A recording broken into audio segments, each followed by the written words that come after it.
Королевство Таиланд – город разврата, стариков и извращений. Но мы туда приехали не для этого. Мы хотели найти для себя новый город для жизни, а после 5 месяцев на Шри-Ланке нам хотелось именно городской жизни, потому что мы устали от островного драйва. В Паттайе я сдавал на тайские права, не только для того, чтобы управлять байком без проблем и никому не платить взятки, но еще для одной полезной вещи, о которой я расскажу в конце видео, поэтому досмотрите его, эта информация очень пригодится. На первый взгляд Паттайя выглядит как город стариков, потому что люди приезжают туда, которые выходят на пенсию, сам Таиланд предоставляет пенсионные визы, которые беспрепятственно позволяют пенсионерам жить в Паттайе и с удовольствием проводить свою старость. Поэтому вы сразу же видите, что на улице преобладает в основном мужской контингент возрастом выше 60 лет.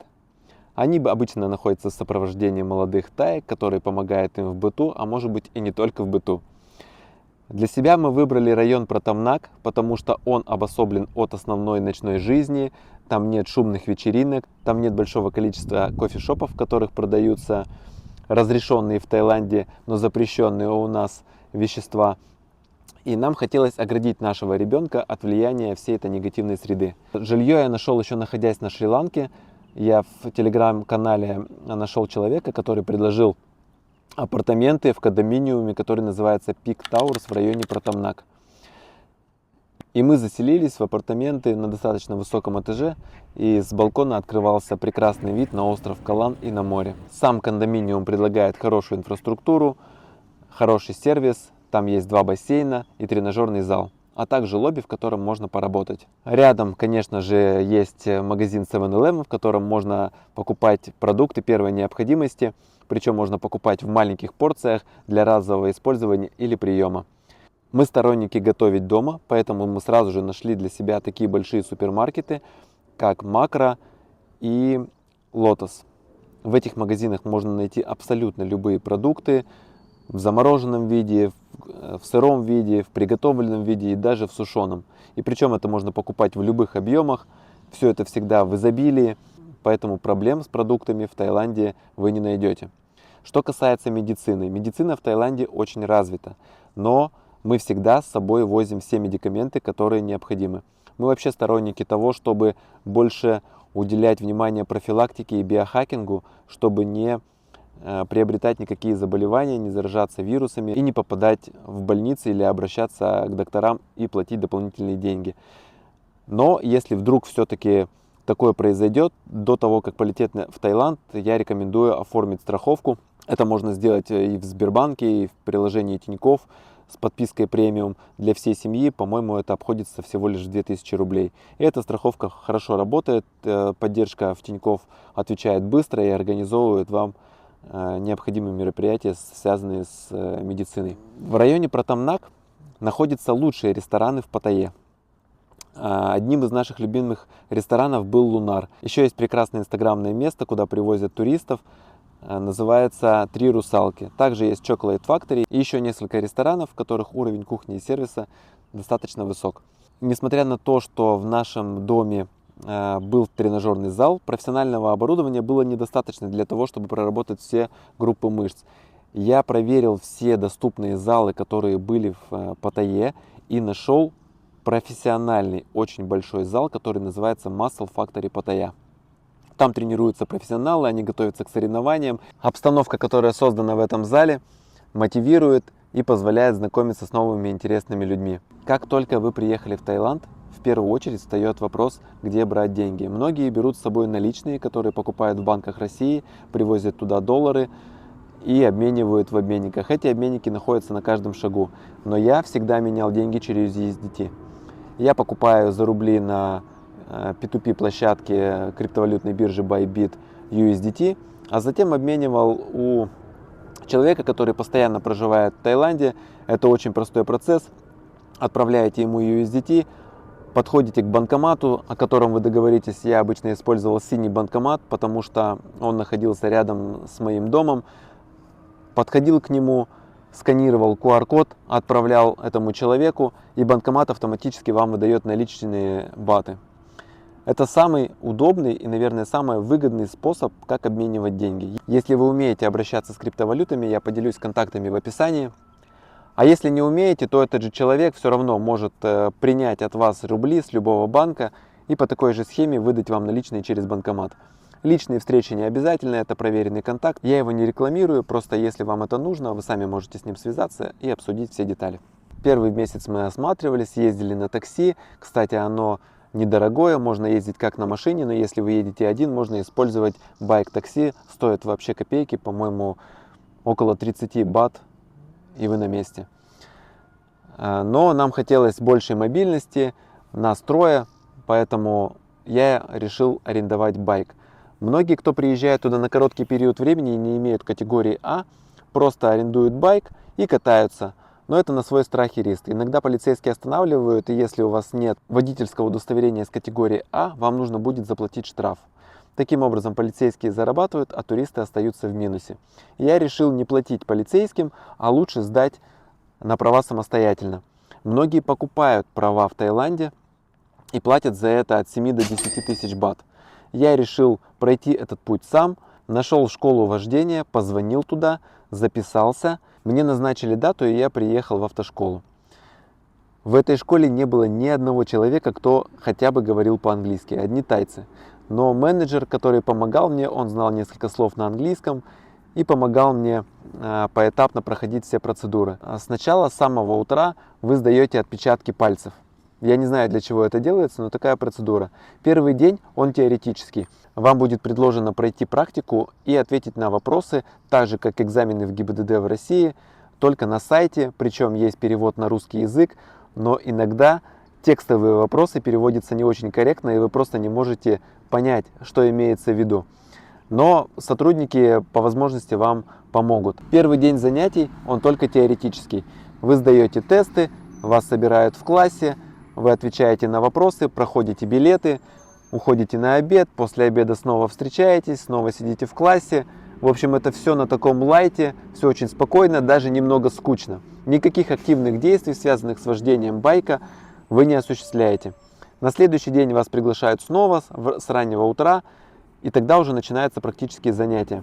Во второй день было чуть веселее, на экзамен пришел парень, итальянец, и я мог поговорить с ним хотя бы на английском языке. Сегодня, в общем, у нас такой плавно текущий день. Мы потихонечку проходим какие-то лекции, решаем тестики. Вот мы снова поехали обедать. Andrea, say please, dolce far niente. Dolce far niente. Утром нас всех посадили на байки, одели жилетки, построили возле флагштока, включили тайский гимн, подняли флаг, затем мы покатались по площадке, потом нам сказали уйти на обед, и что самое интересное, у нас еще не было прав, но учитель нам просто предоставляет каски, предоставляет ключи от байка, говорит 7-Eleven вот там, вы можете съездить пообедать, приезжайте к 2 часам. Экзамен очень простой, это проехать по дощечке, проехать змейку, проехать по кругу, и все на этом. Очень просто, намного проще, чем это делается в России. И, кстати, не было ни одного человека, который бы не сдал на тайские права. После получения сертификата о сдаче экзамена нужно получить медицинскую справку. Это тоже можно сделать рядом с автошколой, стоит она около 100 бат. И поехать в местное ГИБДД, чтобы подать документы и записаться на получение прав. Весь процесс занял 2 дня занятий и сдачи экзаменов. И потом на какую-то дату вам назначают встречу в ГИБДД, вы просто приезжаете, проходите фотографирование и получаете пластиковую карточку на 2 года. Такие права обошлись мне всего в 2000 бат. После этого я сразу же арендовал байк, и мы стали ездить по всей Паттайе и в полной мере наслаждаться нашим переездом в Паттайю. Для чего же еще нужны тайские права? Тайские права – это иностранный документ.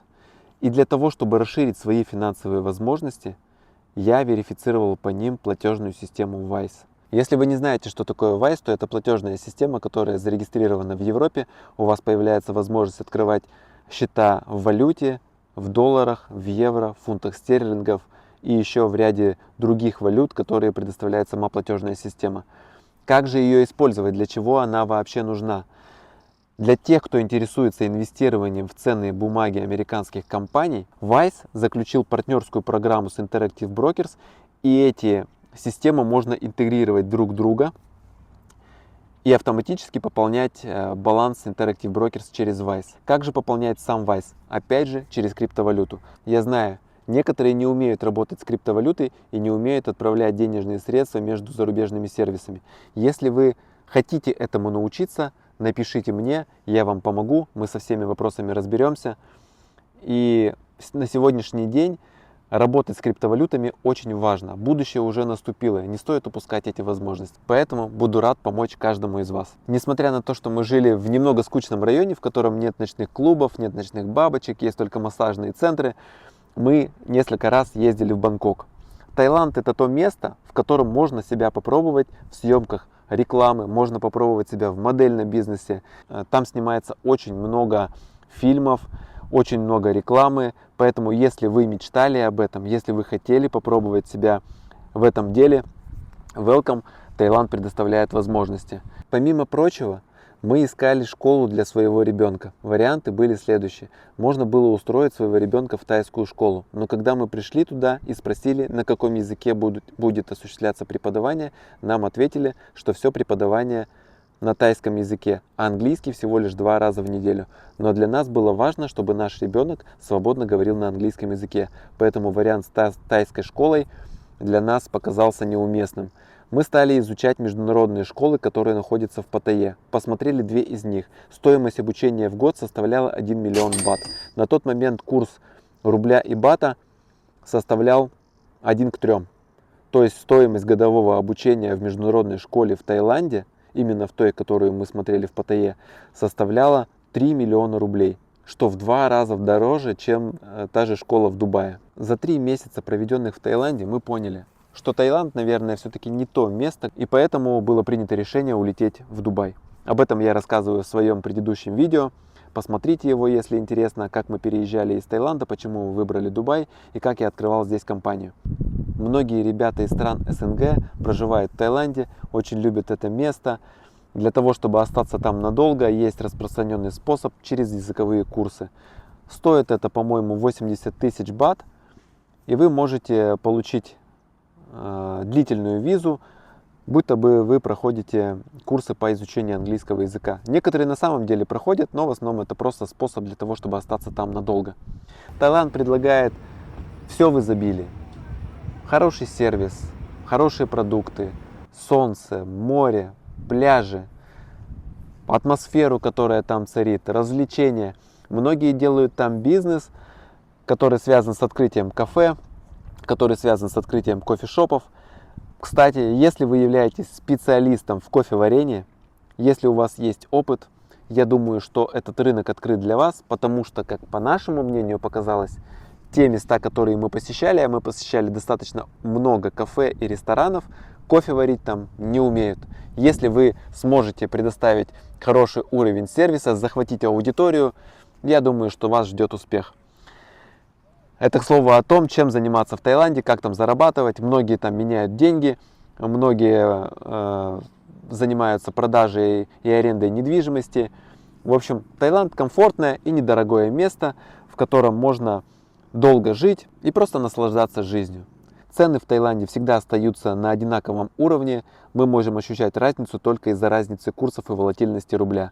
За 500 и 1000 долларов можно снять шикарные апартаменты, однокомнатные или двухкомнатные, в кондоминиуме, в котором есть все необходимое. Таиланд — это прекрасное место, в котором живут удаленщики, digital nomads. И, кстати, там живет один из наших товарищей, его зовут Сергей, мы запишем с ним подкаст. И он расскажет, почему он выбрал именно Таиланд, почему он живет там, почему он никуда не уезжает и чем он там занимается. Поэтому подписывайтесь, чтобы не пропустить, будет очень интересно.